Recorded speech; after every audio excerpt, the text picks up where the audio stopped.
Okay, good morning everybody and welcome to the Police and Crime Panel meeting this morning. The Town Hall clock's just going in the background. I think first of all we'll go around and introduce ourselves. My name's Maureen Cummings and I will be chairing the meeting this morning and I'm from Wakefield.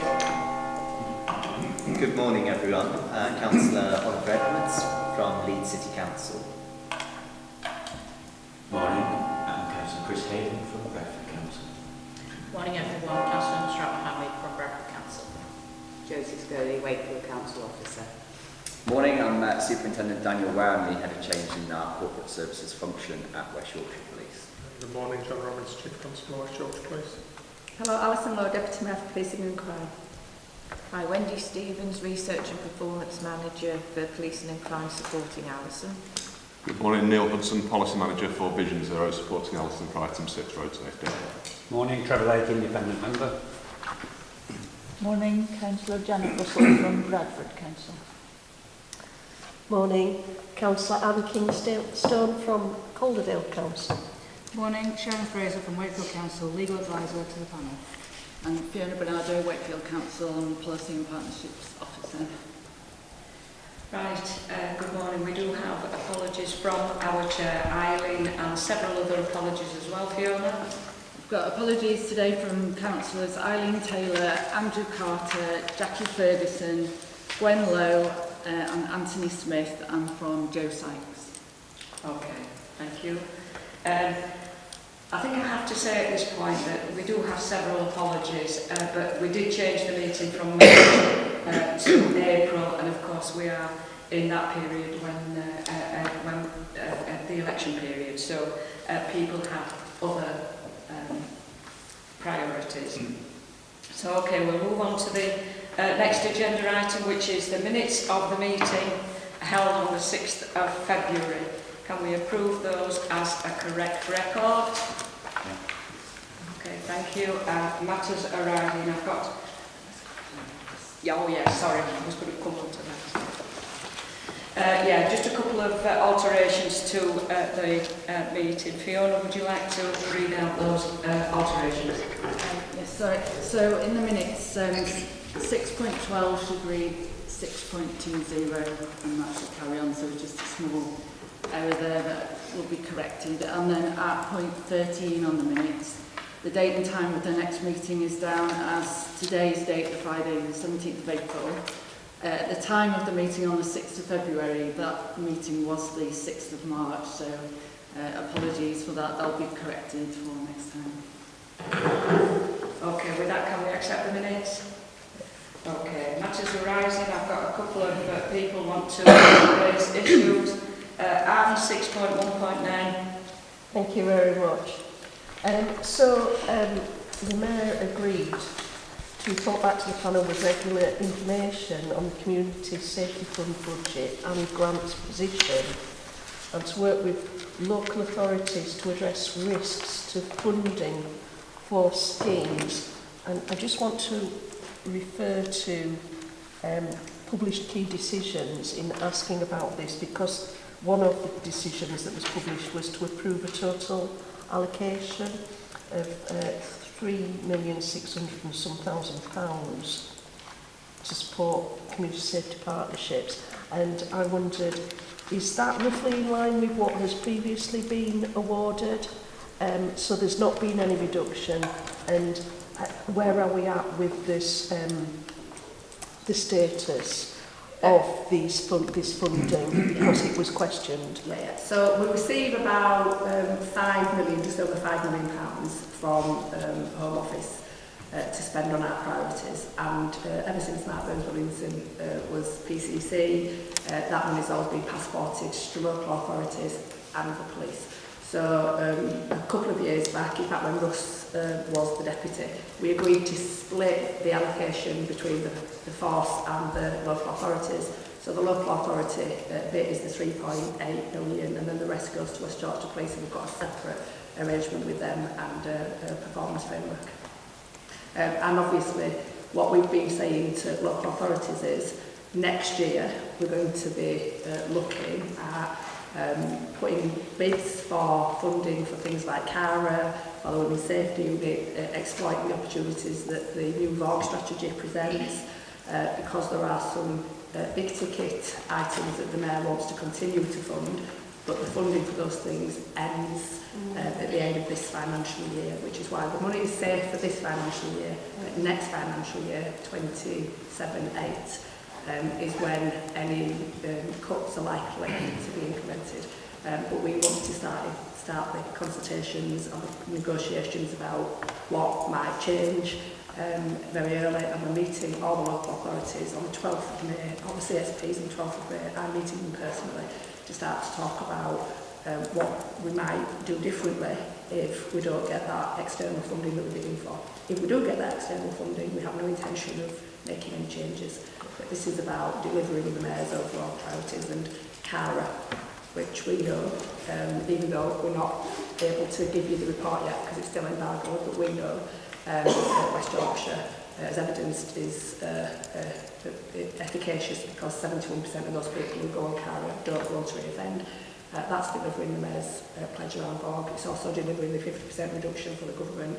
We have to keep it, because one woman or man who suffers as a result of that programme not being in place, that's on us. So we have to continue it.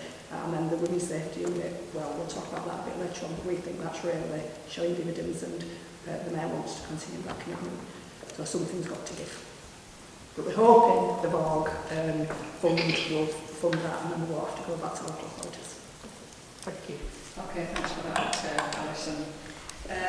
Okay, there were no further questions on the minutes, so we'll move on to agenda item 3, which is there are no urgent items. Agenda item 4, members, if you have any declaration of interest, can you get a form and fill that in? If you realise during the meeting you do have an interest, then please don't hesitate to get a form. Agenda item 5 is the Police and Crime Plan Priority 2, Safer Places and Thriving Communities. You want to say something? I do have lots of questions. Oh, yeah. So don't just worry. give us a brief. I love questions, so I won't be talking for a long time. Just obviously for anyone who's watching online, to explain that this paper is in 2 parts, and the first one is the priority paper that links with the Police and Crime Plan priority, and then the second one is looking at the performance against the priorities within that paper. And then we've also given you all the performance data, including that supports this priority paper, so that you can ask questions about the whole. And I'll shut up and let you ask any questions you want to. Okay, thank you. Right, Anne, you go first. Thank you very much. So at point 2.2 about the ASB case reviews, this relates to incoming bill, the incoming police and crime bill. And I just wondered, how aware are the public of the ASB case review opportunities for them? How informed are they about that if they're unhappy, that they can request a review? I don't think that they're very aware, although ironically we have started getting emails from the public asking us to undertake reviews. So some people who are in the know are utilising that facility. Obviously it's still all we're still in transition phase, so we don't have all the powers yet. But some public know about it, but the majority I think don't. And that does offer us some opportunities, doesn't it, to work with our local authority partners and social behaviour teams to come up with a communication strategy so that the public do understand their rights. Obviously ASB remains a responsibility of local authorities, so the majority of that responsibility will lay with you in terms of what you put on your websites and the route to ASB reporting that you have. But we can definitely supplement and complement that, and we'd be delighted to do so. Okay. On that one, I've got other No, questions. come back to you then. Come back to me when you're ready. Have them in order. Okay, Trevor, you're next. Yeah, thanks, Chair. I just had a question on 5.4, 4 paragraphs of business crime prevention. paragraph about building on previous work around technology, the group remains engaged with the use of facial recognition software, including facial reading developed by digital policing and recognised nationally. Can you just expand a little bit upon that? Because it gives the impression that the group of partners are using this facial recognition software. I may have just read it wrong. Yeah, I think it's the businesses that are using that. No, it's the police that are using it for the businesses. Yeah. When there's an offence takes place. Yeah, and I think all this has come about as a result of the group that remember ACC Damien Miller set up a group with businesses, and as a result of that quite a lot of activities taken place at their behest, so that's some of the things that we're doing. But I don't know the detail of that. Obviously we know about facial recognition when it's deployed because we get an email in advance giving us notice that it's being deployed. We get an email afterwards telling us the impact of that, but the face reveal stuff we've got less handle on. I don't know. Yeah, no, so my understanding is it's where we used to have the equivalent of Pub Watch, Shop Watch, Business Watch, and offenders have been identified or people of concern, and then they'll take images, and then in this aspect it's retrospective facial recognition, about putting that into the system to identify patterns and offenders and sort it. So it's not lifetime facial recognition ongoing in shops and businesses. It's utilising the technology for identification and awareness and trying to explore it. A bit like we're doing at outside protest or football matches or in town centres to keep people safe. So it's certainly not lifetime facial recognition in shops. Okay. Thanks. That's just how it sort of came across when I read it. Yeah. Because shops that have makes got a lot that. more sense. Yeah, because shops have got their own versions, haven't they? Which Yeah. I know there's been quite a bit of conversation about. Yeah. Thank you. That's it, Trevor? Yeah. Okay. Both, please. Thank you very much. So I've got two questions, one about retail crime, one about the performance report. So I'll start with the retail crime. So one of the big issues for a lot of retailers, big and small, is shoplifting. And I know I've asked about this before, and we've discussed this quite a bit. And I think what's particularly affecting a lot of smaller businesses is quite often the lack of action from larger retailers, or larger retailers being more willing to write off a certain amount of shoplifting, whereas the smaller businesses, that has a much bigger impact on them. So I'd like to ask about the bigger retailers in particular, in terms of your engagement with them. Alison, how engaged do you feel that they are currently at this time, moving forward from when we last discussed this at panel, and what progress has there been? So I think at an operational level, big businesses are actually quite engaged with the police, and they do attend the meetings that West Yorkshire Police have organised, and there's lots of activity with the local bigs. So I talk to a lot of the business improvement districts and the businesses that sit within that. But when you get to bigger companies, I think they're less engaged at a strategic level. And I'll give you an example. We tried to set up a business meeting in January with all the big businesses in the City of Leeds, because a sergeant from West Yorkshire Police, Mary Hussain, had been doing a lot of work centred around the Winter of Action and earlier the Summer Initiative, talking to businesses about how they engage with the Vogue agenda, what the issues were, and some women were telling her that actually there'd been incidents where they felt that their employers might have done some things differently, and we felt it was a really good opportunity to understand what good practice there was, share that good practice, help businesses to understand their legal responsibilities. There'd been a serious sexual assault that a business had not even reported, and so we wanted to bring them all together to talk about Vogue. And we couldn't make it stack up, not enough businesses wanted to come, so we've had to adjourn it, and we're going to have another bite at that cherry. But it was really disappointing that those businesses were not really engaged when it came to their responsibilities. When it's about how the police can do more for them and how they can be saving money, they're very engaged. But when it's about how they can be better employers, they were less so.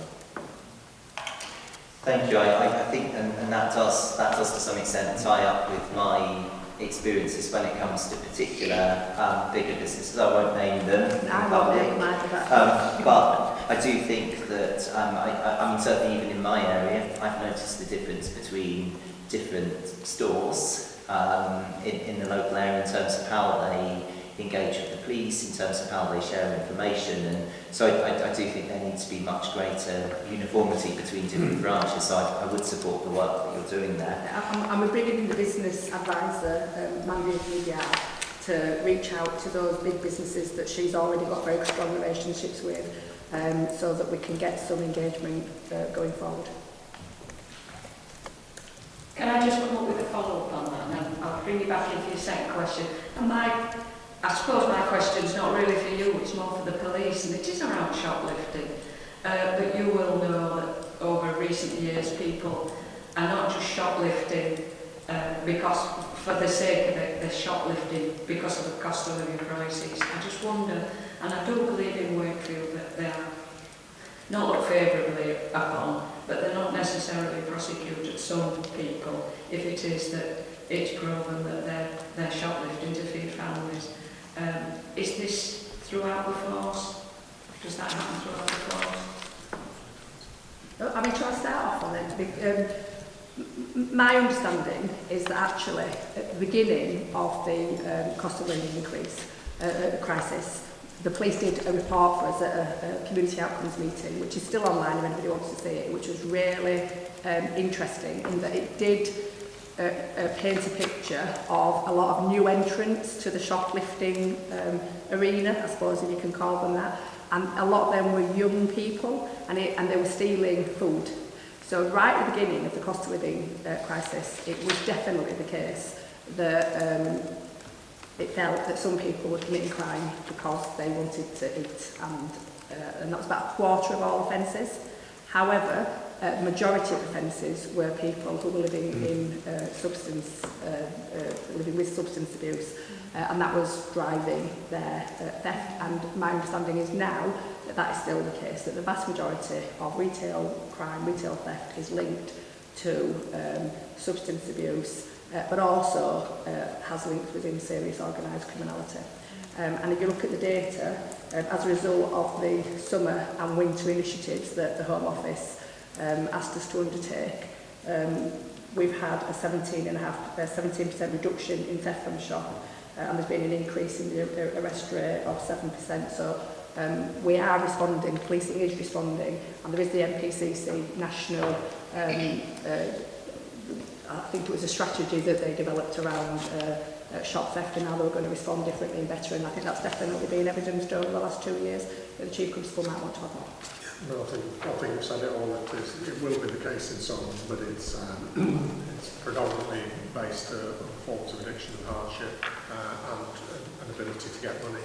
So there will be some, but it's probably a wider indication of issues within society rather than people who just can't feed themselves. Okay, thank you. Thank you, Oliver. Thank you. And a different question. So looking at the performance report, thinking about the public's experience of reporting of crime and reporting of incidents, I'd like to raise a question about live chat in particular, and also 101 more generally. So I know that the live chat application has had some updates recently. So I know both from residents and also from my own experience when I've tried to report things, for example, that you can't start typing until somebody, until an operator actually connects, which might seem like a trivial matter, but when we're thinking about what we're doing as elected members in terms of encouraging people to report crime, report things onto live chat, if people are having to wait for a considerable period of time in order to report something that's happening right now, my concern is that it will discourage people from waiting. So I'd like to ask you, Alison, about about people's experience of reporting crime and perhaps lower level incidents as well. So what work is being done around to look into the waiting time in order for people to report and the ease with which they can report things, And then the second issue is around the accuracy of information which is provided. So particularly when it comes to things like obstructive parking, I've had a number of incidents where people have reported things, and some of the information that's been given in terms of what is a police responsibility and what is a city council responsibility has not been accurate. And so again, it would be helpful to understand more about what work's being done to make sure that the information provided to the public is accurate. And because ultimately we all want people to report as much as possible, but I'm concerned that at the moment there are obstacles to that, and if that's the case, let me answer. Yeah. Okay, so on the first part about the ease of use of different methods to contact the police, obviously it's an ongoing piece of work, so West Yorkshire Police is also always looking at better ways for the public to contact them. We've had the guarantee that the contact centre will be 100% staffed, so those people with 999 calls continue to get the really good service that they have been getting for the last couple of years. And of course our performance in that area continues to be strong.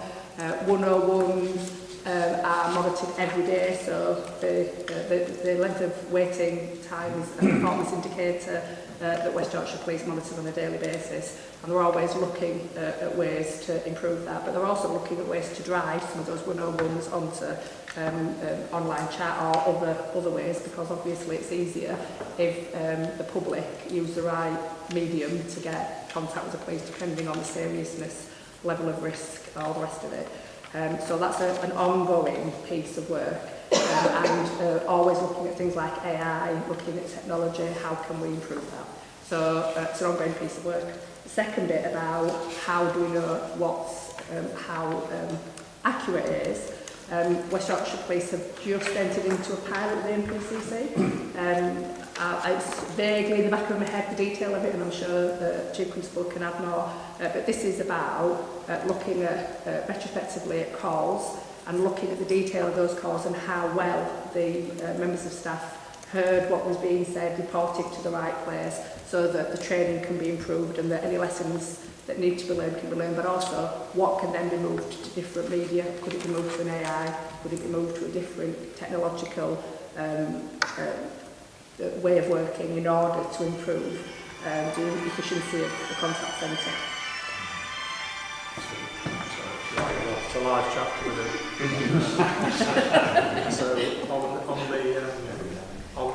So there are plenty of methods for reporting of crime online. You don't need to be in a live chat. You can just fill in the form to report crime. In the main, that's going to be non-recent, reporting past issues. The issue we have with the live chat is, and we'll take it back and have another look at it, but it's a very delicate balance, is it's not an AI, it's not a robot, it's not a bot, you're speaking to a person. What we can't have is somebody speaking to nobody and thinking they're speaking to a person. So effectively it only goes live when the operator is available there. So online it does say if you need to report it, go into the 101 system if you need to speak to somebody now, or use the sort of where you fill out a crime report. So it's just another method of moving forward. But what we don't want to do is give a soulless service through a bot that can't answer your questions or deal with you. But equally, we can't have people typing into it with vulnerability ongoing and just having it sitting in a space. We'll have another look. The 101 system, when you ring, again, is what we call an initial voice response, where there's a whole series of options that you'll be familiar with. Just through feedback and other things, we've just reduced that from being a 4 minutes message, 4 minute on, to 36 seconds. So you can get through a lot quicker, a lot faster, because we accept that people don't like to hear a long list of options that don't apply to you, and so we get in there quicker. But at the end of the day, there's 4,500 calls coming in every day, peaked at different times. It's a relentless battle to try and give a service. We're in a far better position than most of the police forces. And I think I'm pretty confident to say we're in a far better position than most public sectors, let alone private sectors. Actually getting through is pretty quick compared to how it used to be 8-10 years ago, and far better than other sectors, but naturally we still want that immediate response. And if I could just come back, because Wendy's been looking at the data. In June 2023, the abandon rate for 101 calls was 40%. It's now 5%.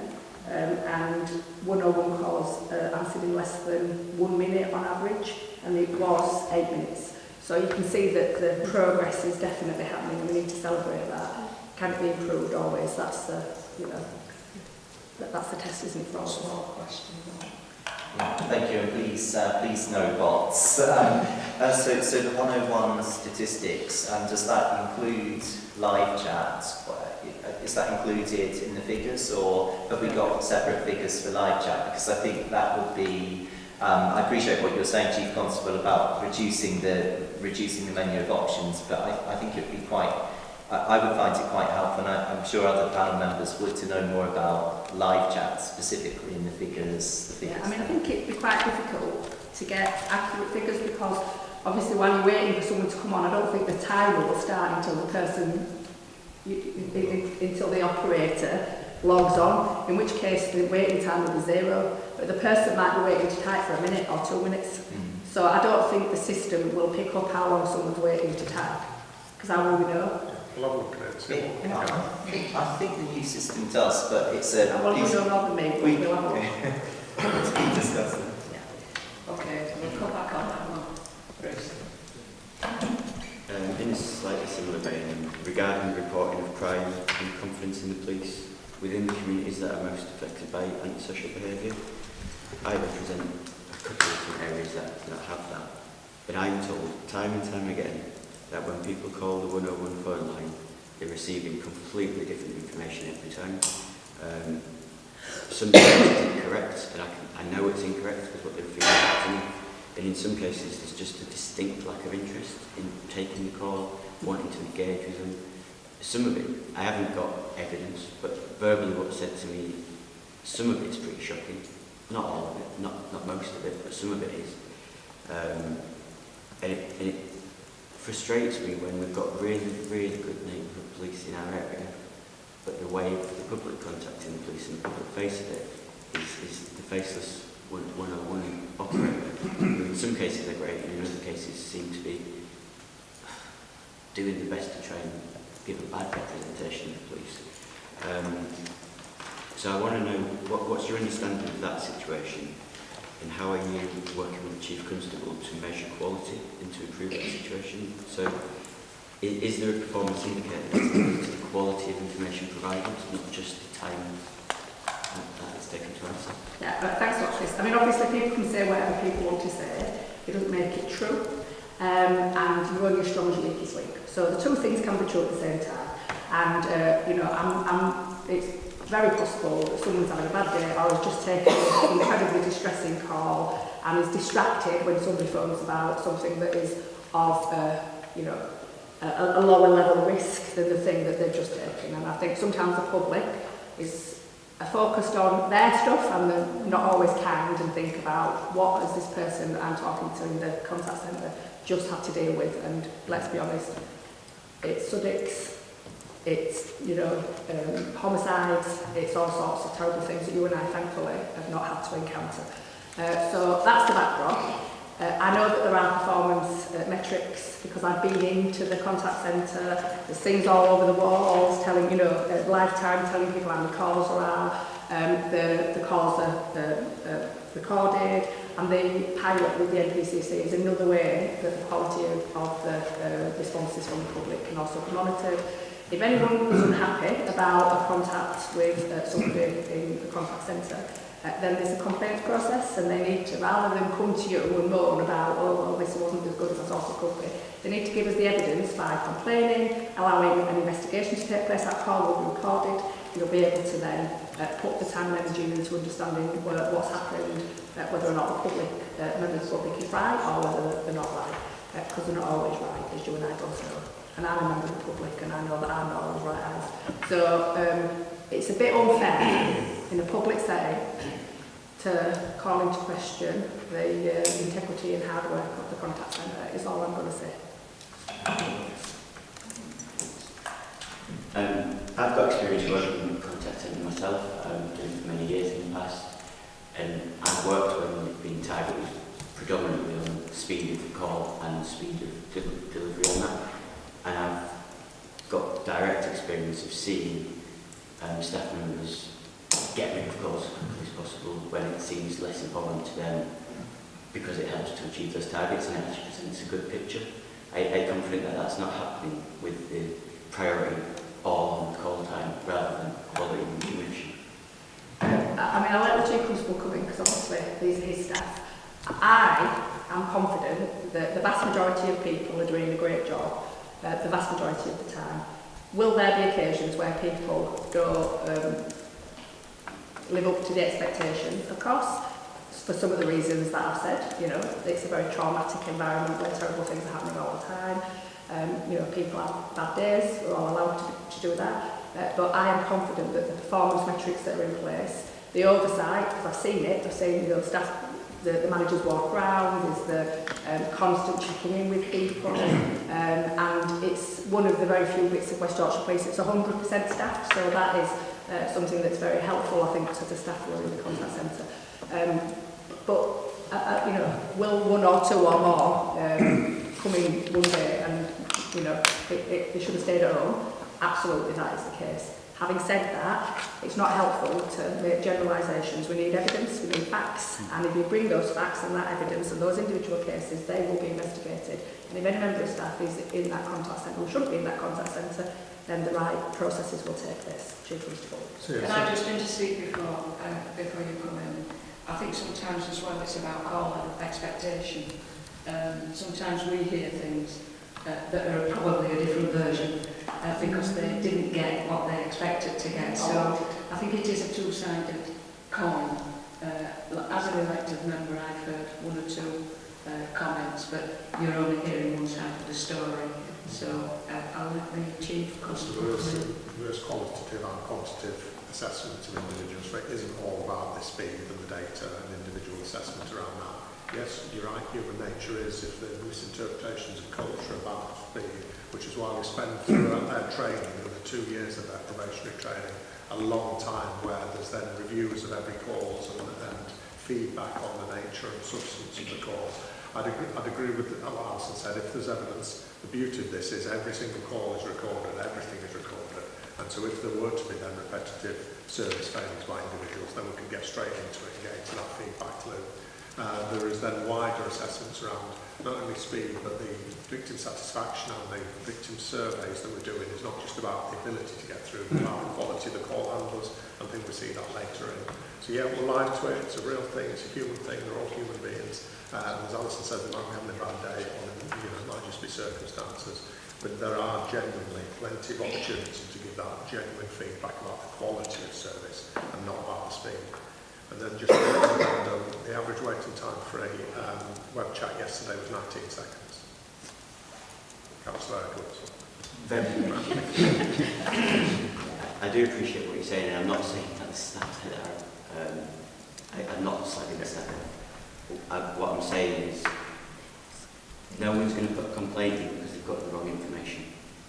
If someone rings 101 and is told the person on the highway, that's the council's job, when it isn't, they're not going to put a complaint in about that. When that comes back to me a month later or 2 months later as a councillor, what can I do with that? So then you bring that to us, and I'd encourage you to do it, bring it in, and then we'll look at whether it's an individual failure or whether it's a drop-down menu where they're getting a call, they're getting an aspect and they're going into it and the advice they're reading off the screen might be wrong. Or if the advice is right but they're giving the wrong advice, then that's where we should be interdicting with them, shouldn't we? And we're saying that's the indication of you're messing with things. Just to be clear, I haven't got that information, so I can't tell you when their call was made and the reference numbers. This is something that is repeatedly coming back and it does. Well, come to me, email me, and we'll take it out offline because I'm going to say, let's take this Thank you. offline, please.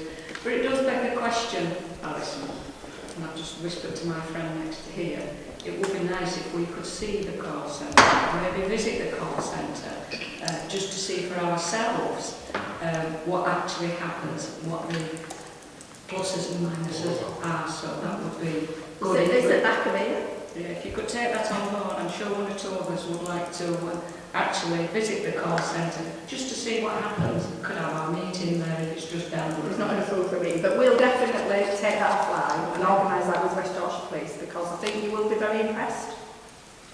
Lovely. I'm sure. And not a single drop call since, is it 5 years? What's 999 cost? 5 years ago, isn't it?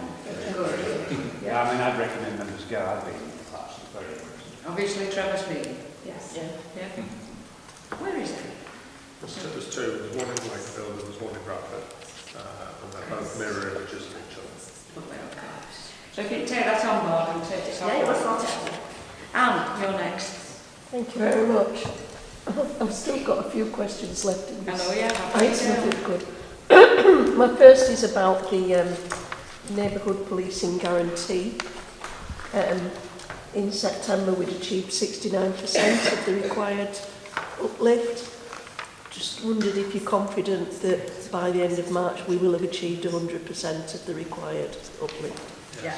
How confident? Yeah, absolutely. But you will remember that we were very upfront and clear that even though you're getting 100 PCs, we are still working to the medium-term financial forecast, which is reducing PCSO numbers overall by about 224, something like that, I can't remember.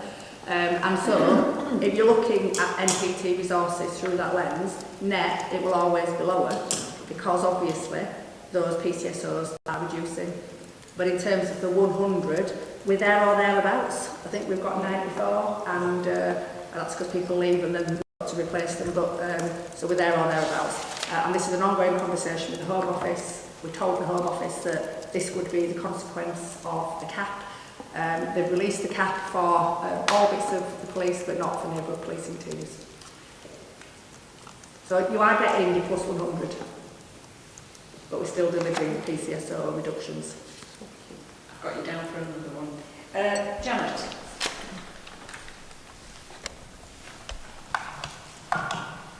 Hiya. Am I on? Yes. Good. Can you hear me? Just a couple of general questions, if that's okay, about antisocial behaviour policing. I've experienced reports of antisocial behaviour on rural roads during the night, usually, like 3-4 p.m. Might be joyriders or something. We've talked to police about it, and they're the local police, and they're sympathetic, but actually what they're saying is they can't monitor at that time of night. There's nobody can be on duty at that time. So that's my first question. Is there anything that can be done about that? Is there any way of monitoring that? My second question was about children's antisocial behaviour with illegal e-bikes and scooters in parks and green spaces, because they're kind of going around at quite high speeds where other more vulnerable people are as well, older people and younger children. So how is that dealt with by the police? Yeah, thank you. I'm not going to be very popular, Janet, I'm afraid. It is impossible, even if it's during the day, for the police to be sitting on rural roads. West Yorkshire has many rural roads. Waiting for antisocial behaviour, that's just not going to happen. And you won't want that to happen as a taxpayer in West Yorkshire, because you will want the police to be responding to those high impact, high risk, high threat events, like the murders, the rapes, the domestic abuses, the knife crime, the robberies. That is where the police will come very quickly, and they will be hopefully all over it. In order to be able to have that capability to respond to those high threat, high harm crimes, they can't be sitting in a car waiting for someone to come past just in case they do once every blue moon. That is just not possible, and I think we need to be getting the public to understand the resources that the police have and what is possible in the real world. And I'm very good at telling the public the real world because it's unfair to do any other. And as councillors, I hope that I'm empowering you to go out into your communities and be equally honest with your constituents about what is possible. Now, are there things that we can do as a system to put things in place to keep rural roads safer? Of course there are, and one of the bits of work we're doing at the moment is looking at how, as a West Yorkshire system, we can bring down the speed limits of all our rural roads to 50, as they're doing in Leeds, and that's a piece of work that we're doing under the Vision Zero banner. and we're working as part of that system to bring in things like community concern sites, which I think are massively contributing to the reduction in KSIs in West Yorkshire, where the public can say this is a really bad road. Can you put a van, CCT van there to oversee this road and see who's speeding? Can you put speed things down so you can check how many cars? So there's a range of things we can do, but can the police be sitting on a corner just in case someone commits a crime? Whether that's antisocial behaviour, whether that's a burglary, whether that's shoplifting, the answer is no. Sure. Sorry, did you mean 3am or 3pm?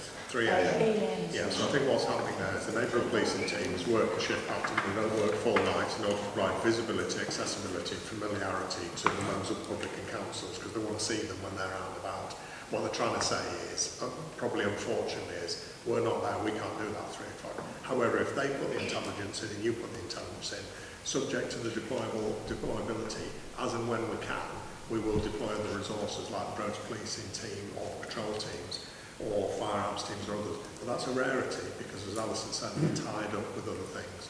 So if we submit it and the public submit it on all sorts of different intelligence portals, then we can try to be there at the right time.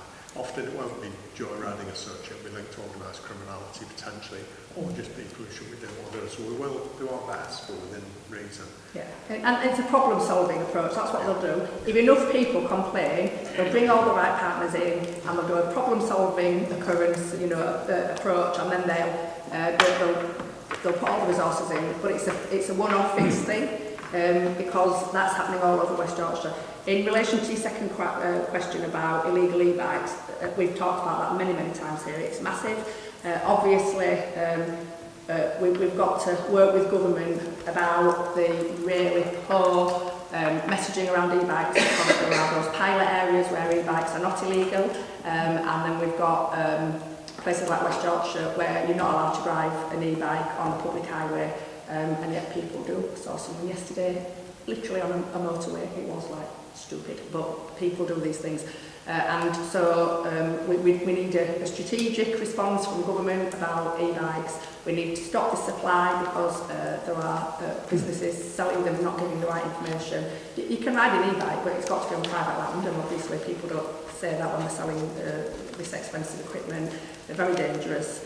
And what West Yorkshire Police are doing as part of their social behaviour units, so they've got off-road bike teams, which we've got across the whole of West Yorkshire. They will go out and stop people on their e-bikes if they can, if it's safe to do so, because that's another complexity facing police officers is the safety of the rider. If it's an e-bike, it's often a young person. We've got to make sure we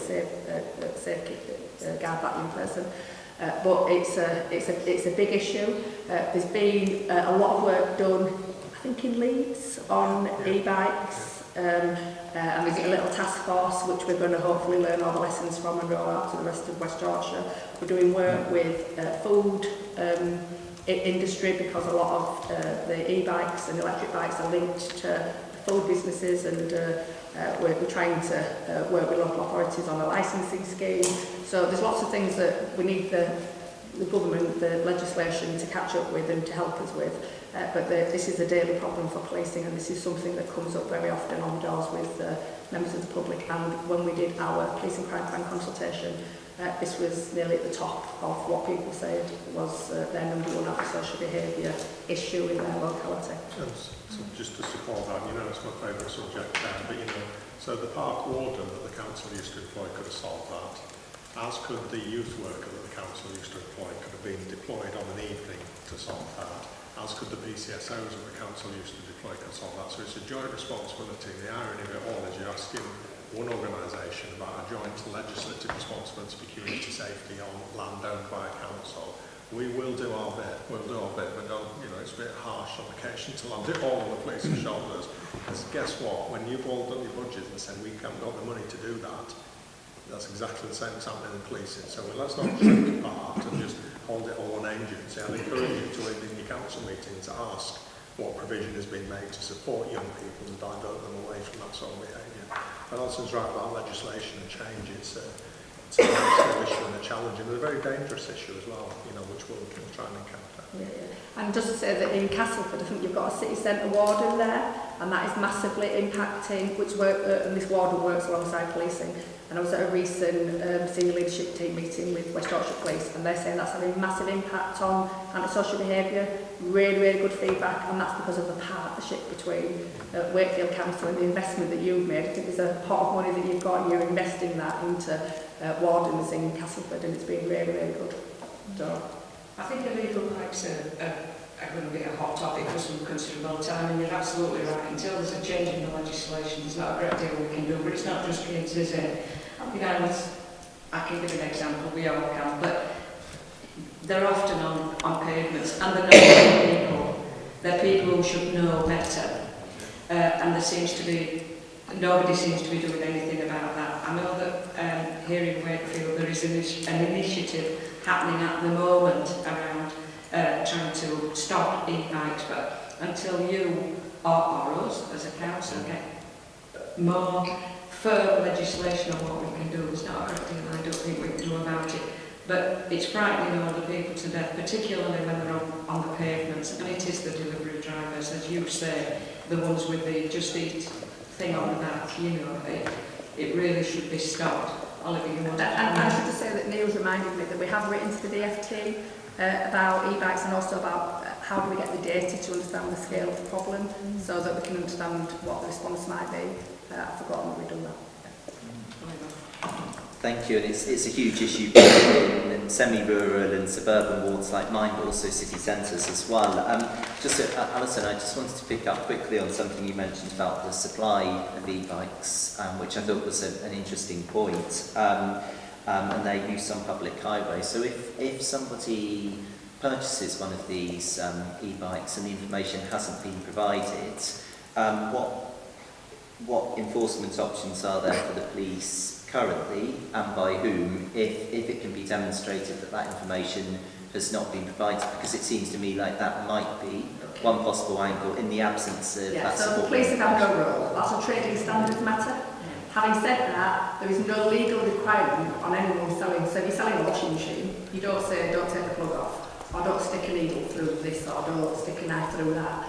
You know, you sell a washing machine, and then there are written instructions provided by the person who's building, or the person who's produced that washing machine, and the same goes for an e-bike. There are information, but even the information on the e-bikes doesn't say it's not legal to, because there is this contradiction where there are these pilots in some areas and not in others. So they don't have to say, the people who are supplying these don't have to, you know, building these don't have to say you're not allowed to ride on this and you're not allowed to ride there, because the legislation is just so wishy-washy, it's not clear. And I think there's some opportunities maybe through our PSPOs to maybe about pavement use, to include e-bikes on pavements as part of the public space protection orders. That might be something which would then give your local authority, not the police, the local authority, the chance to give a spot fine to those people that are stopped. So that's an opportunity. That's actually a superb suggestion, one I've just written down and put a circle around. Finally, Anne. Is this the final question or questions from part 5 of the agenda? I just want to check. Should I ask all my questions? Yes, please. All my remaining questions, thank you. So the I'm first intimidated already. so we're going to do it, obviously. My first one is item, it's in point 2.4. It mentions ASB proxy offences. I have no idea what ASB proxy offences are. I just wondered if you could illuminate me.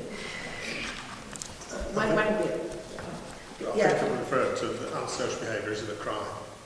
There isn't a criminal offence of antisocial behaviour. So it's made up of other offences that become that. That's what I think what I'm referring to.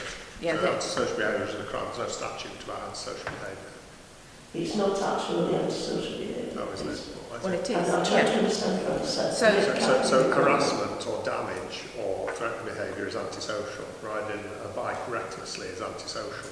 But there isn't a statute of a crime called antisocial behaviour. You can't get charged with antisocial behaviour as such. Right.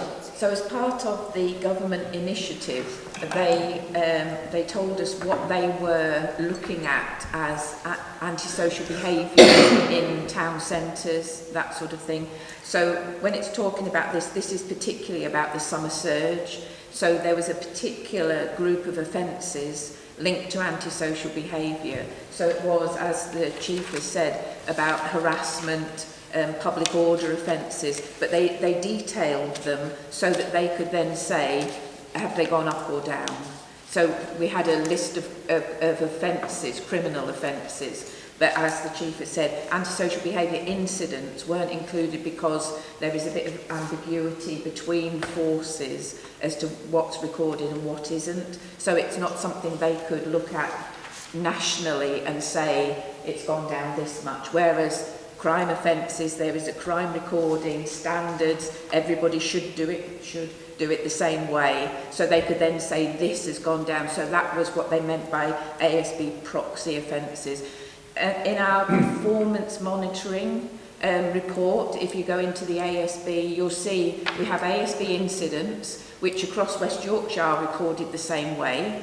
So we look at the changes there, but then also some crime types linked to ASB, and those are the ASB proxy offences. I bet you wish you never asked that question. No, I feel like I understand it better because of the answers that you've provided. Right, my next one was about in the performance measures, page 2 to 3.2.5, about that West Yorkshire Police did have all domestic incidents classed as priority incidents. But this pilot was withdrawn, and because of the negative effect on response, and I just wanted if you could explain that. Yeah, and I have explained it before. Well, I did talk about off-rapid before, so this is off-rapid. And actually, it was a brilliant idea, but it didn't work. And policing is all evidence-based, so obviously when things don't work, the evidence is gathered and then a conclusion drawn that it came from a very good place. The underpinning philosophy and principle was a good one, which is that the police should respond to every domestic abuse within that golden hour, and give that and prioritise all its resources to domestic abuse, because it is 20% of all crime. Obviously it's very high harm, it can lead to domestic homicides, so I feel that it was a really good idea based on good principles, linked in with the 50% reduction nationally on VOG, wanting to deliver that for us in West Yorkshire. However, it didn't work because it meant that the ability to respond to other crime types then was adversely affected. So you couldn't go to your burglaries or your robberies, or I'm sure they did go to robberies, but other offences, they couldn't go within that priority timescale, that hour, because all your resources were going to domestic abuses. And actually, some domestic abuse victims didn't want the police to go in an hour. The perpetrator might still be there, they might have been going to work, they might have been cooking kids' teas or picking kids up from school, so it didn't work for them either. So there were all sorts of reasons why it didn't work, but ultimately the impact on the ability to meet the timescales for West Yorkshire, but also nationally, were impacted. So the decision was taken to stop doing that, which we supported because, notwithstanding, we really, really wanted it to work. It wasn't possible. And then finally, 3.2 regarding neighbourhood crime, this figure is down by 33.6% when compared to 2019 baseline. And I just want to say, wow, well done. That was it, well done. That is a brilliant figure to be reporting. And from my point of view, I'm assuming that that's a result of the strategy. That's a result of a lot of hard work and a lot of focus, yeah, absolutely. Yeah. And, obviously initiatives like the Summer and Winter Initiative are, contribute, but overall it's about good neighbourhood policing and delivering for the public. So it is a really good outcome, thank you. Well done. I was going to say a good point to end on, but Trevor wants to come in. To be positive, of course. Yeah, thanks. Just a couple of queries on this sort of part 2 section. But first of all, we're always quick to pick up on areas that seem to be underperforming, but 2.1, the performance on raising the confidence, really well done on that, because that's clearly taken a lot of effort over a sustained period of time to get that improvement. And I know it's an area that was of concern to the panel a couple of years ago, so they're really well done on the performance. In terms of just a bit of clarification, in terms of 3.4, again, it seems to be very successful, the Winter of Action initiative. What's your sort of strategic plan with that for next year? Would you run the same sort of thing or something? So these are national initiatives that come from the Home Office, and our understanding is that they will be rolled out again, so we think there's going to be another summer and winter initiative. Clearly, West Yorkshire can choose to do these independently of government, and I'm sure that they'll look at the learning and opportunities. A little bit of money came from, so some extra funding did come, and most of that was overtime, so that we could spend that time in those communities that were spotlighted as being most at risk. But I'm sure the learning will definitely flow through into West Yorkshire Police's tactical response to these kinds of crime types, irrespective of whether the government funds initiatives going forward. But my understanding is that they are going to be funding another summer and winter initiative.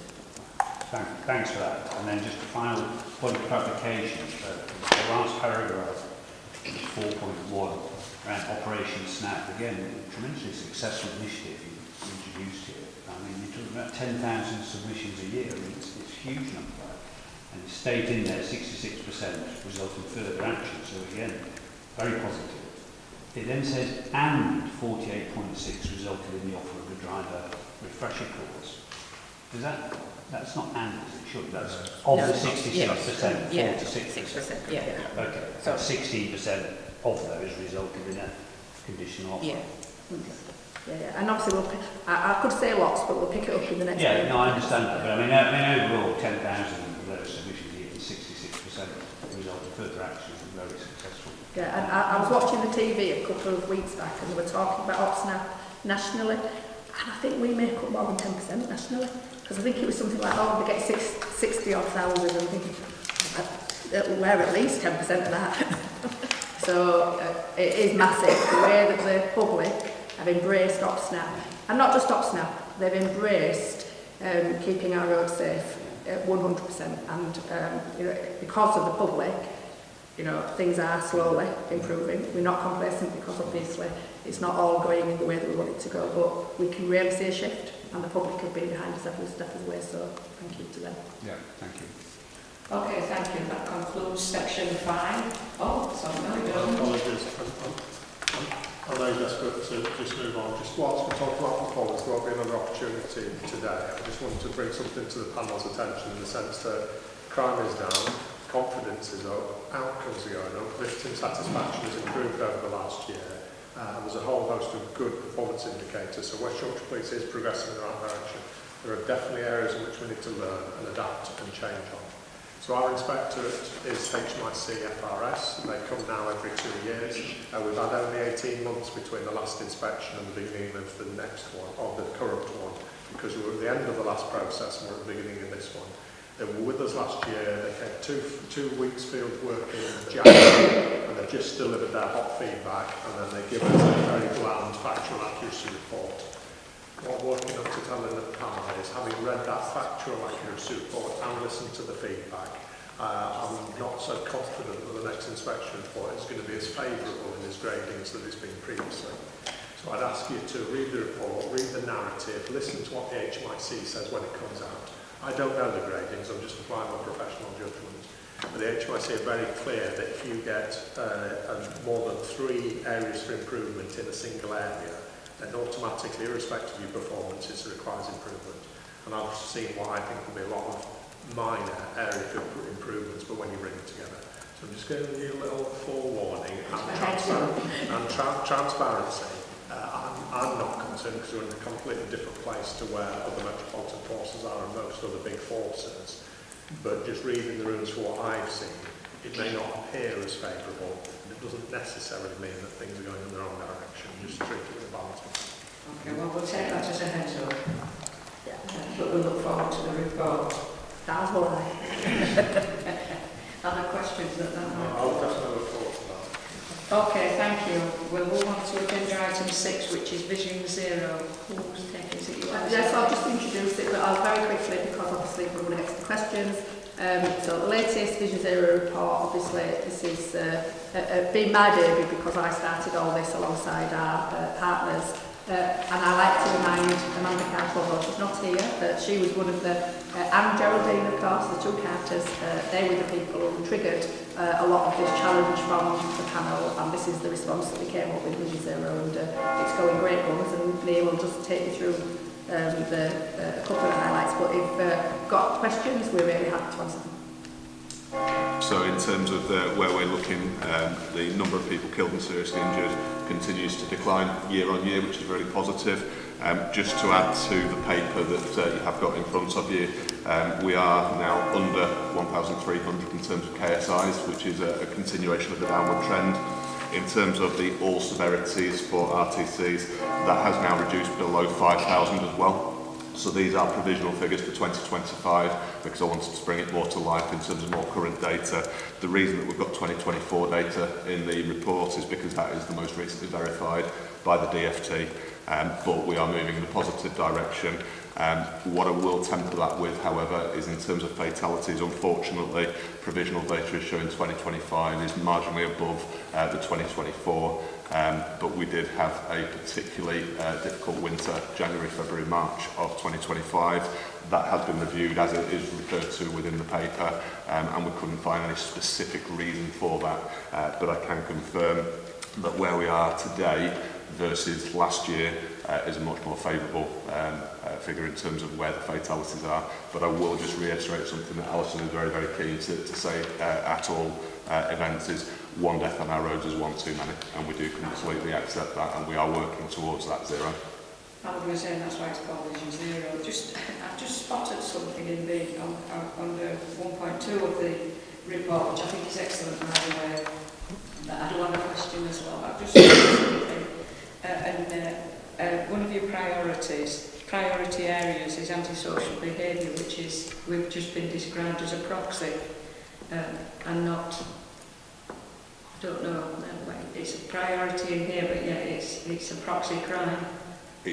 Incidents. ASV will be looked at as incidents, but we are working with partners around that. Obviously, it's more the reference to it not being a crime per se. Right, okay. Well, my question is, and I don't think it's a good report, and I am going to circulate, based on a question that I asked you earlier this week, Alison, I'm going to circulate the report to all our members, because it is a partnership between yourselves and the councils around the table, but there is some differences, and we talked about this earlier, in the way that Vision Zero is reported back to members. And I know it should go through the member that is actually attending the meetings that you have, but it doesn't seem, here in Wakefield, I can only speak for Wakefield, I know it's different elsewhere, it doesn't seem to filter down to us. But I will be circulating this report to all members in Wakefield. And it's not a question, it's just a comment. I'm going to move on now. Anne. Thank you very much. So, my question is about the overall goal that we're meant to be achieving 50% reduction by 2030 and 100% by 2040. And when I looked at the figures, it didn't look like we were on track to reduce by 50% by 2030. Am I correct in thinking that? And do you have a strategy for getting us to achieve that goal by 2030? I mean, you're probably right, but we can't say that we're not going to achieve it, because by saying that, what we're saying is it's okay that people die on our roads. It's not okay that people die on our roads. It's not okay that people are seriously injured, because we know that by doing the things that Vision Zero tells us works, people's lives can be saved, serious injury can be averted. We set that really challenging target and didn't give ourselves a lot of time, because I think our strategy went out in 2022, 24. So, you know, we gave ourselves 6 years, so we didn't give ourselves a long running time. And it might be that we revisit in 2030. I might not be here, I might, you know, be there, you don't know. But I think that it was right that we set ourselves some really challenging targets. Clearly, the Vision Zero strategy is the document underpinning the activity that we're doing, is the driving strategic force for the work that we're doing. But we are relying on those other partners to also get their own houses in order. And we have seen some areas of West Yorkshire being brilliant in the leadership around Vision Zeros, and others taking a little bit longer to get on board, and I'm naming no names. But those local authorities are aware, and we are doing all we can to get them on side in order to be able to deliver this, because in those areas where they've done the work, that is where the reductions are fastest and much more substantial. So it could work if all the partners did what they were supposed to be doing. So I will hold them to account, we are holding them to account, but it's fair to say that performance in some places has been patchy. But we will continue with our Vision Zero board, which is holding those partners to account, but also through the lived experience that we've got on the board, through Ian Greenwood, through Break, you know, we're helping all those partners to understand why this is non-negotiable and why they've got to get on side. And the public want it too.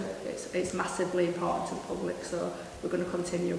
We're not going to be despairing just yet, but we will despair every time a life is needlessly lost on the roads of West Yorkshire. Neil? Yeah, if I could just add to that, one of the biggest things that we now have that we can work alongside is the national strategy that's come out. So that was released in January. What that does show is that nationally they're looking for a 65% reduction by 2035. The fact that it is now on that national footing means that we've got a lot more traction as well. We're doing a lot of work, and Alison has lobbied nationally for big change. And what we are seeing is that that is having an impact as well. So yes, we might be behind the curve currently, but actually from a regional position, we are well ahead of many, many other areas. That doesn't mean we should sit back, but actually that does mean that we've got a good starting point. I think it's important that we build from those solid foundations, and actually we can move forward a lot faster as we've got those foundations in place. And we've met Lillian Greenwood again. We're writing every other week. We've got MPs on board for graduated driver licences, even though that's not wholly in there's elements of it in the strategy, but not all of it. But we haven't given up. We're still pushing as far as we can, and we've got a minister coming to see us to talk about support for victims of road death and serious injury. So yeah, we're all guns blazing. Okay, thank you, Oliver. Thank you, and this is a really welcome report, and also the commitment around it. So I think in terms of my experience and that about the members, sometimes it is the case that, or it can feel to us as if it's difficult to get speed cameras in locations that need them, that sometimes it can be difficult for neighbourhoods, policing teams to get the equipment that they need for speed checks to happen, and also when it comes to the choice of locations as well, the amount of engagement about when and where with local members varies as well. I know that's not just in my area, but I know other colleagues have reflected that feedback, and also the collision data that's quite often used doesn't always match up with the public's experiences or perceptions, and especially where there's under-reporting. So that would be some of the feedback. Specific questions coming to that. So how satisfied are we that neighbourhood teams are getting the equipment for speed checks that they've identified, and not only camera deployment but other forms of equipment that may be available? How can engagement with local members about the choice of locations and times be improved, so times of any work that's being done? And also, I've scripted this carefully, given the period we're in at the moment. What plans are there to engage with all elected members across West Yorkshire, not only those of us seated around this table, moving forwards and getting their feedback around Vision Zero and how we can all work together. So thanks very much. On the how the public, councillors, etc. influence the siting of cameras, etc. We're the only county in the country to have the community concern sites arrangement, so nobody has it like we've got it. I need to pay tribute to Paul Jeffrey from West Yorkshire Police because he led on this. We gave him the challenge that came from the two Carters on this board, which was nobody listens to us, and I think I said, well, nobody listened to me when I was a councillor in Arm Lane, Stanley Road. We won't rehearse that. And they came up with this community concern site.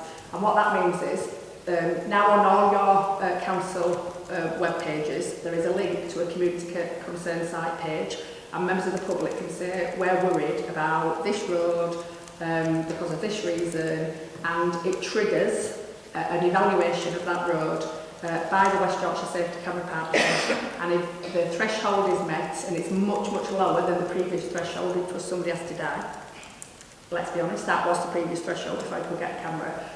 Now we've got additional camera vans that are being purchased by the West Yorkshire Safety Camera Partnership, and they will deploy those resources to those localities in order to address the speeding issues, because it's nearly all speeding that have been raised by members of the public. And if you look in the report, we've had 46,119 speeding offences detected as a direct result of the community concern sites being in operation. And so that's, I think, a massive contributor to why those roads are safer and why I think our KSIs are coming down in and out overall below that 5,000 mark that Neil mentioned. So there is a way for the public and councillors to influence where those speed cameras are now sited. Obviously, we've got more speed cameras in West Yorkshire than we have in many other parts of the UK. North Yorkshire are looking enviously at us, they've got 0. And the deputy mayor there keeps on telling me, Alison, you've got 290 or whatever many it is, I can't remember. So we have many, many, many more than many other local authorities and counties have got because of the sterling work of the West Yorkshire Safety Camera Partnership. But the fixed cameras have got to meet criteria that's set by DFT, but we can deploy those vans and other mechanisms. In relation to whether the police have got the right resources, obviously, you know, they would tell me if they didn't. I go out a lot with the neighbourhood policing teams who deploy the SIDS, you know, and they tell me that, you know, they're working. Councillors can buy SIDS, so there's an opportunity for councillors who have got dangerous roads in their areas that they would like to go out and do the traffic stuff that does happen across West Yorkshire. So I'll find out how you can do that, and who wants to do that. Is it Guiseley? Do you want to do that in your patch? We need money as well. But you need to back, well, you need to use your... That's the answer to the question is there's as much equipment as we can afford, and it's there to abuse. So, yeah, there could be more. But so when they say to you, we can't get hold of it, it's not that there isn't, there's just not enough to go round. And so they'll be trying to get hold of it. So there is stuff there. Yeah. But you can also purchase your own. Obviously, you've got to keep them, there's a thing you have to keep doing with the calibration, that's the word. But local authorities can purchase those and you can use them because that does happen in other bits of West Yorkshire because I've seen it. Yeah, it's our longest piece of string. You know, could always have more, but when I go out, they have the equipment. That's not a reason why they can't deploy. Did I pick anything that you want to pick up that I might have not missed? Yeah. So in terms of the community concern site process, one of the important things here is where there is a community concern site raised, that will be reviewed for a mobile deployment, but actually as part of that process they will actually consider static sites or whether or not it might be a fixed site in the future as well. So they do look at the thresholds, and if it does meet the criteria then it would be considered for a static site as well, but in the short term it would be a mobile deployment on there. So when that site is raised, that is significant. When you talk about the equipment, I was actually speaking with the Calderdale Chief Inspector for Roads Policing, over there, and they have just secured a number of Pro Laser 4s through some additional funding. But I was actually on with the new Leeds Roads Police and Chief Inspector yesterday, and he is keen to understand and work with all the neighbourhoods, so that is something I'm more than happy to help you with directly as well. What West Yorkshire Police do have in place as well is a roads policing coordination group at a strategic level, where all of the roads police and chief inspectors would be coming together to ensure that we are looking at consistency, best practice moving forward as well. And I think that's an important step in terms of moving things forward from a West Yorkshire Police perspective.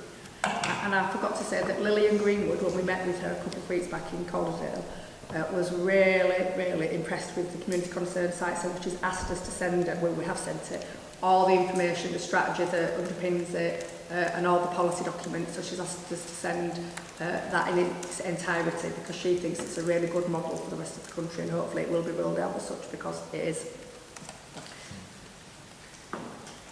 Thank you. It is a good model, I would agree. And the other question, I think you were searching for it a moment ago, so was about what plans there are to engage with elected members moving forward, especially given where we are now, and making sure that new and older members are fully engaged with this, and not only us. Yeah, I was looking for my notes, I didn't write it down. So the board that I chair has councillors, the exec board members from every local authority sitting on there.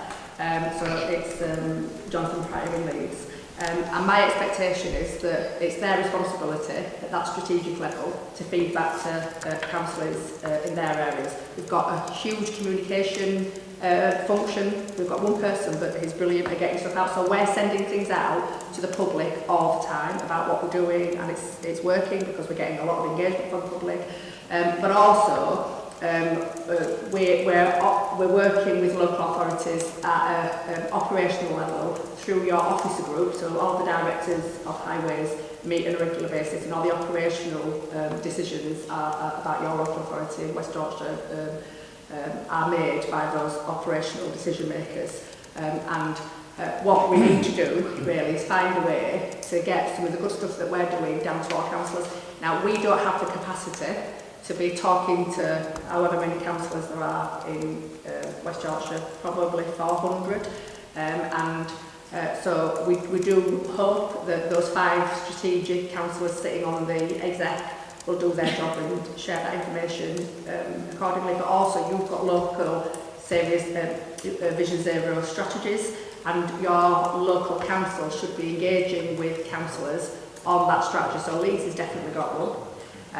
You should be getting, or at least the exec board member and whatever arrangement sits below that should be getting information about progress against that strategy. It's called Leeds is one of the best performing, I have to say. And then that's the same for the other local authorities. Not all local authorities have completed their strategies yet, so there's an opportunity there for you as councillors to engage with that strategy development. But really, there's some responsibility on local authorities to engage with councillors and to share that information. So we do what we can, and we'll continue to do so, but it's a joint endeavour, it's not just on us. Yeah, so one of the other things that we are looking at, and this is something that we haven't got to yet, but we are planning to get to, because it's come through the operational group, is that we are actually going to write a briefing for councillors to be shared, so that there is that consistency in terms of that knowledge around each of the councillors. We do expect those council leads at the board, like Alison says, to play their part. I've got the full list in front of me, I've just written it down if anyone does need to know who theirs is. But actually the important thing is how we then cascade that information. We're looking at what platforms we can actually get that out on. We've spoken with Leeds, and we know that there is a way to be able to get it out in Leeds, but I don't think the same is true of all of the districts. But we do want that consistent briefing out, so we are writing a document on it. I was just going to put my hand up, then I realised I would chair. I'm just wondering, you know, and I've had the conversation with Alison, and as I say, this report is excellent. Surely we could circulate that report. I mean, I'm talking Wakefield now. We have a circulation list of all councillors. That could be circulated in that way. I mean, it's just, I don't know whether that's possible or not. Down to the individual councillors. Right. So you wouldn't do it? Well, it's a public report, so it is on Yeah, the yeah. website. But you could just mention it in your labour group and tell your other party leaders, and this, I'll give it to you when you send it to your group. I'm just thinking of ways of, I know it's a public document, I know it's, you know, probably on the It web. just takes a bit of initiative. However, you know, sometimes we need to feed people the information rather than say, well, it's on the It's website. leadership, isn't it? We need to take a leadership approach. If you Okay. think we've got a report that's good, share it. Yeah, and I intend to. Okay, thank you. What are we going to ask? Trevor, you've got a question and follow-up. Yeah, thanks, Chair. Point of clarification, really. On the 2.9.4, I was just trying to understand why this is now possible for enforcement to take place. What's happened? Because that was a major source of frustration for communities, wasn't it, when they want. I can remember people telling me, we can't do anything until it's too late, until something's happened. Has something fundamentally changed in the law there, or is it? No, it's the community concerns side that so there's now a policy paper that's been written by the West Yorkshire Safety Camera Partnership, because we were waiting for the DFT to change, to tell us what the criteria was, the threshold was. Everyone's been waiting for years and years and years and years, and nothing was forthcoming, so we just made our own. So we've created that document, and that's what I said Paul Jeffries led on. And because we've now got a policy that applies across West Yorkshire, we've got enforcement powers attached to that, because that's all been agreed, and that's what we're doing. So that may not necessarily be the case in other localities. No. So And that's why, driven it forward. yeah, and that's why William Greenwood I was get so that. impressed, because it's not just about people having a voice, it's about how it then filters through in all the different ways. Yeah, that makes sense. And that strategy is publicly available. If you go to the West Yorkshire Safety Camera Partnership, it is on there. Okay, great, thanks for that. And then Sorry, in simple terms, I mean, fair play to the team, they've responded to the public needs. So very simply, previously, static cameras and mobile cameras would only go with clear, defined reports of statistics of accidents. So it was like chasing the problem after it happened. Now we're in a place where the mobile cameras will go to where the community concern is the greatest, where the greatest reporting occurs, which would be speeding and social use of vehicles and the rest of it. So it's a really good thing, really good. My hat goes off to the team. Sorry. I mean, I think it's excellent. I mean, it's such a no-brainer if everybody wants to prevent stuff. Yeah, exactly. I just hope it gets picked up nationally. It seems a no-brainer. Yeah, well, hopefully. So my other point was on 2.13.4. So thanks very much for doing that breakdown. That made very interesting reading. And I suppose you could go on forever keeping breaking it down. But my question on that is, now you have that information intelligence, and you've probably got even more granular detail than that behind it, does it change anything in your strategy about how you tackle it? Yeah, absolutely, and this is the role of the operational group that sits above the board. This is the data that they use to make all their decisions and deploy their resources, and obviously that's why we wanted buy-in from all the local authorities, because we knew that some local authorities were struggling more than others, and we wanted that good practice to be in place at that strategic level so that the learning could take place. Neil, have you got anything you want to add in more detail? Yeah, I think one of the key things for us here is when you look at the data, it appears on the face of it that certain districts are in a completely different position to others. Actually, what has happened more recently is there's been a lot more support on the Bradford side of things, for example, and they've really started to move forward at pace. The Bradford Vision Zero board is now meeting regularly, and there is a lot more support internally, but actually that's been led very well by the council representatives. They do actually have 3 new Vision Zero posts in Bradford that they have put in place, and they're the sort of things that we are looking to move forward, and that's the data tells us we need to, and that's in response to it. Yeah, great, thanks very much. And finally, Chris. Thank you, Chair. Just before I get into my main question, on the mobile vans, can I just ask, what are the operating hours of them? And do they require people to be in the vans at all times? I've got no idea. So the answer to the second part is yes, absolutely, because you need somebody who would be working with the equipment that is in there. Also, you wouldn't really want to leave a van with that significant amount of equipment unmanned. In terms of the hours, that there are set hours. I haven't got them to hand, but there are set hours that they tend to work because we are dealing with people on shift. But in terms of that, there are times when they have deployed outside of those times when there is the need, and that is based on the data, and that is the significant thing. So one of the elements of the analytical work that is undertaken on community concern sites is about when the best time is to deploy, and the team would work to that. It's around the intelligence, and intelligence is significant in terms of tasking. Thank you, that's great. So on to my question. In my mind, one of the key objectives of Vision Zero is raising public awareness. Good public communications are key to getting the message out and delivering the behaviour change that we would need to get there. It's my belief that local news and the press in general are key partners in that work. And I'm quite disappointed that the current service level agreement is worded in a way that means local journalists are waiting up to 3 days, sometimes not at all, for official information regarding accidents that have happened on the streets. They're not accidents. They're never accidents. The collisions, yeah, the crashes, they're incidents, but they're not accidents, because we can prevent them. And the pressmen try to report on those collisions and not getting any information about what's caused those collisions, which is leaving a lot of space for rumour and whatever else. But more importantly, they're not able to report it at all as news, so it's not there on the agenda, it's not in the local newspapers, unless instances where someone's been killed, unfortunately. So are you aware of that problem, and what can you do to improve that relationship with the local press? So, the problem is the gap in information sharing.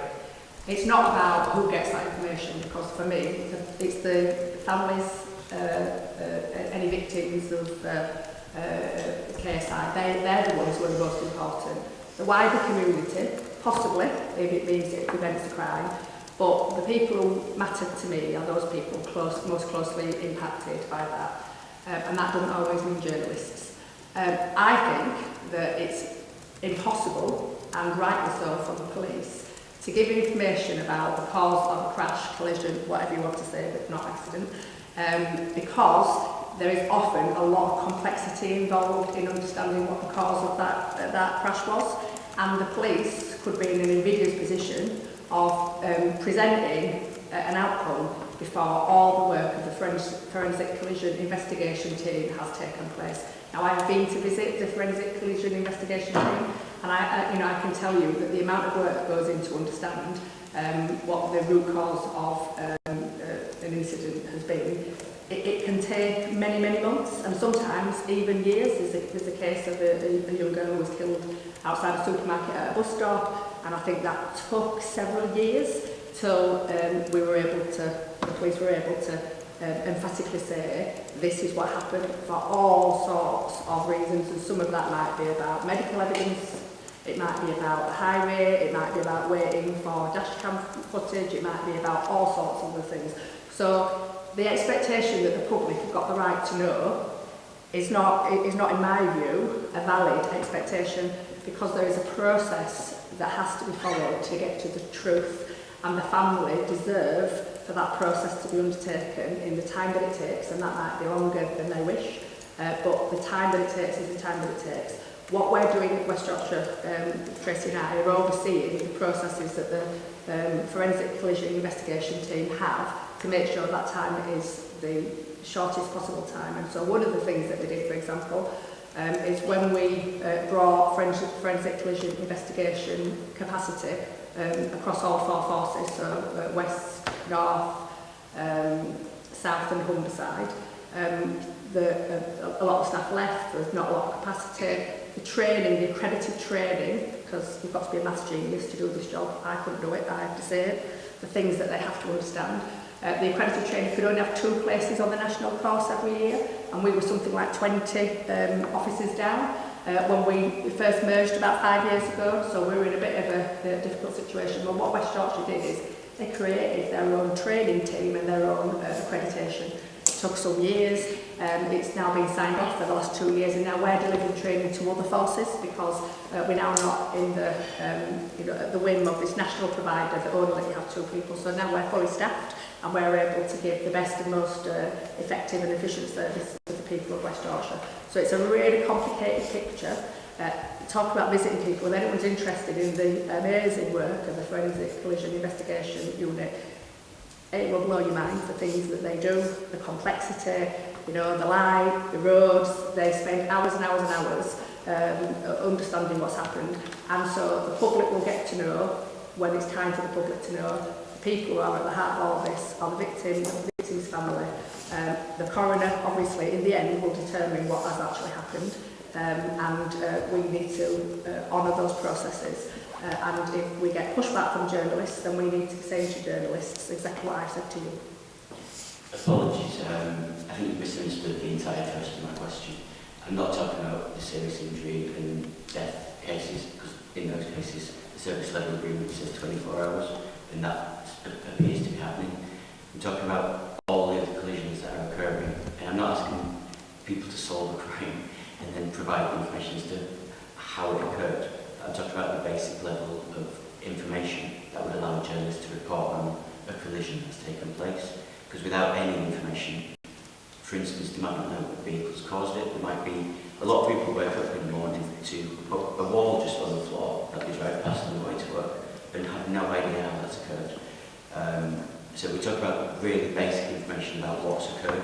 We're not talking about anything like victims involved, because those cases tend to be reported okay. So if any journalists want to make a complaint to West Yorkshire Police about not being able to do their job because West Yorkshire Police are not sticking to some service level agreement, then that's up to them. That's up to them to do that. The service level agreement sets out. My question is about the service level agreement. It's not that there's no complaint. My question is that the service level agreement, as it stands. But where does it say that in this report? I'm really struggling to understand. So I'm making a link between the service level agreement of information getting out from Vision Zero. If Vision Zero is a priority for us to provide information, to change behaviour and make people aware of what's going on, we need to give journalists the tools to do that. But we don't have a service level agreement. I don't. Can I stop there, please? Can you take this after the meeting, please, and take it up with Alison and Liam, please? Okay, let's move on. Agenda. I am aware of the time. Agenda item 7 is the Mayor's report. Yeah, so just to say that the Women's Safety Unit has been extended for another year. The Mayor was really happy with the performance of the partnership. So, for example, the average time a victim has to wait for a rape to be investigated in our region is now reduced by 40%. We are one of the best in the country now for that, and we've had 2,200 more Clare's Law requests. I've met the family of Claire, the woman who was tragically murdered by her husband, and the family are really delighted with the work that West Yorkshire Police are doing, and I've put them in touch with James, who's the head of the Women's Safety Unit, and we're going to look at how we can work together, because they see West Yorkshire as being one of the preeminent forces in rolling out Clare's Law, and so that's a high accolade, high praise indeed from the family. Our serious violence strategy is coming on the 27th of May. It's going to be held here in Wakefield at Camp College. You're all invited. As you know, we spoke to 5,000 people, 78% of whom were children and young people, and they came up with 3 priorities. The adults and the children all said knife crime, gangs and organised crime, and violence against women and girls were their 3 priorities. So that's the rump of the strategies that's coming out. As part of that, we've also got the People's Fund, so we're saying to the public, you know what works best in your localities. Every area is getting £100,000 funded by the proceeds of Crime Act monies once again, and the events are going to be Calderdale, 12th of May, Bradford, 14th of May, Wakefield, 19th, Leeds, the 20th, and Kirklees, the 21st of May. And these are participatory budgeting events called You Decide. So there's been a long list of applicants have been reduced to a short list by a people panel that I've had nothing to do with. Those shortlisted applicants are now going to speak to local people. So if you know there's an event in a locality in your patch, please invite local people to come. Everyone's invited. And they will then decide which initiative gets this money, up to £10,000. And if you join with 2 other organisations, it could be up to £30,000. So it's a brilliant opportunity to do some really good stuff in your localities. And then finally, on the 30th of June, we're going to be meeting at the Great Hall at Leeds Beckett University to begin the process of developing a whole system approach for women involved at any stage of the criminal justice system. So we're aiming to strengthen consistent, trauma-informed, gender-specific support and improve that early intervention and for women and girls, but also look at our victim survivor services.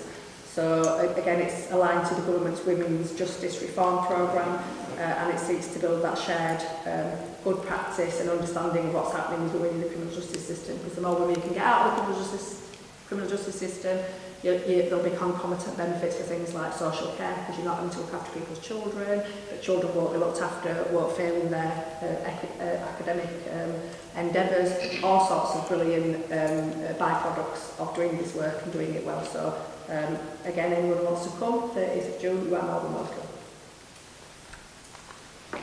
Okay, thanks for that brief report.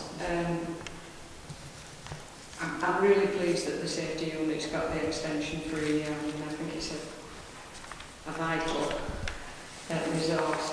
The People's Fund, you will be circulating to all I'll make sure we send an email. venues, etc., so that we can actually come along and be a part of that. Any questions on the mayor's report? Thank you. Okay, thank you for that, Alison. Next we have the published key decisions. Janet, you have a question on the Community Safety Partnership?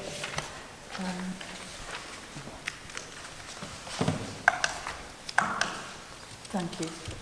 It's just supplementary to what Anne asked in the matters arising. The allocation of monies to support the 5 community safety partnerships for 26-27. I understand, my first question was going to be about whether the total was included the 1,349,000 approved for the drug intervention programme, but I think you That's separate, and that goes to West Yorkshire Police. Yeah, great. The other bit was, how is the 3,602,000 sum divided between the 5 community safety partnerships? Is it going to be equally shared, or is it going to be shared by population or by... It's shared by population. Oh, right, thank you.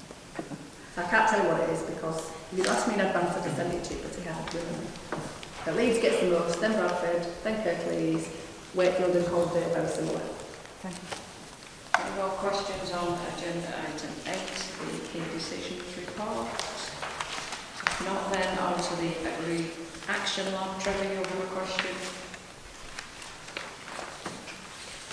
I don't have a question, Chair. It's really for the Chair to raise those action points that haven't been completed. Sorry? I think it's for you as Chair to raise what about the action points that haven't been completed. Oh, the one regarding the funding and the precept? There's 2, on 16 and 17. Yeah. Yeah, it's your question. I think it's really for the Chair to clarify why these points haven't been addressed and when they will be addressed. Yeah. I'm quite happy to ask the question, which is on those 2 points, which were due for March, they're not on the agenda.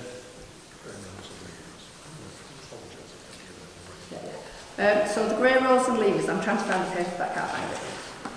Thank you. Grey rolls and levers, we haven't done that yet, but one of the reasons we haven't done it is because we're in conversation with West Yorkshire Police about reducing the number of grey rolls, so we're not at a de facto place yet where we can give you the final numbers, but we've got a bit of a plan to release those officers back into frontline policing. So, but we're in negotiations, as we said earlier, about the PCSO numbers and the money that the government's given us. We're in negotiations with the Home Office about use of those monies, and that will help us to come to a conclusion. So we're nearly there, and we'll come back with the paper. And then the other one is our levers by job category and service length. Yeah, again, we'll pick that up, and I'm really sorry that we haven't done it yet. Okay, so can we agree that... Definitely to that. In fact, we can probably send it before next.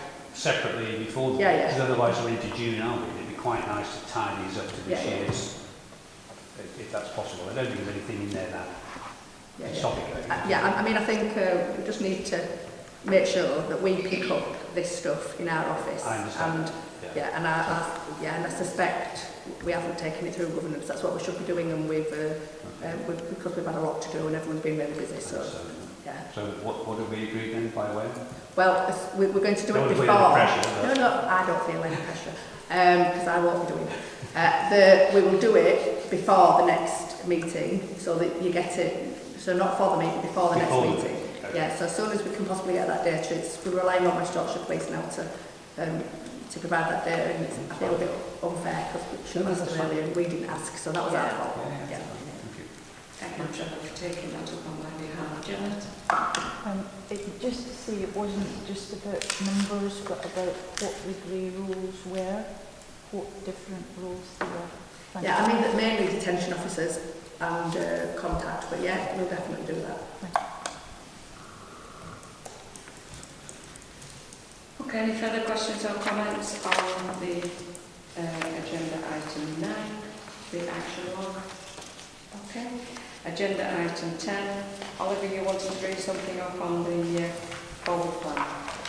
Yes, please. We've got an item supporting victims and witnesses, and I think it would be quite helpful to have a bit more of a look at resident experiences of reporting crimes and incidents. So we talked earlier on about 101. Also thinking about live chat, I acknowledge the points that were made about how we measure that. So I'm quite happy for you to for some more thought to be given about how that could be captured, how that could be measured. But I think it would be quite helpful if there's a way of assessing some of the figures around the use of live chat, as well as thinking about 101 response times, and if panel members, whoever they may be, going to have access to that information beforehand, because it's certainly I think it would be helpful. Okay. So we'll ask West Yorkshire Police for a report, but obviously I can't give you a time scale on that because they're doing the work now, so we will get that information. In terms of victims and witnesses, we're actually just at the point of publishing our updated strategy. It's just gone to the local criminal justice board partners for their feedback before we give it to the mayor. So as soon as that's been signed off by the mayor, we'll send it to you as well, so you can see. It's quite high level. It doesn't talk about 101 or live chat, I'm afraid, but it will definitely be of interest. Okay. Anyone else? Okay. Agenda item 11 is complaints received by the panel. There are no recordable complaints being received by the panel. Okay. That brings us down to any other business. Has anyone any other business? If not, can I please say Chris would like to take 2 issues up with you after the meeting regarding some of the questions that he asked. I have no other business. The date and time of the next meeting is the 12th of June. Hopefully see you all at that meeting. Have a lovely weekend.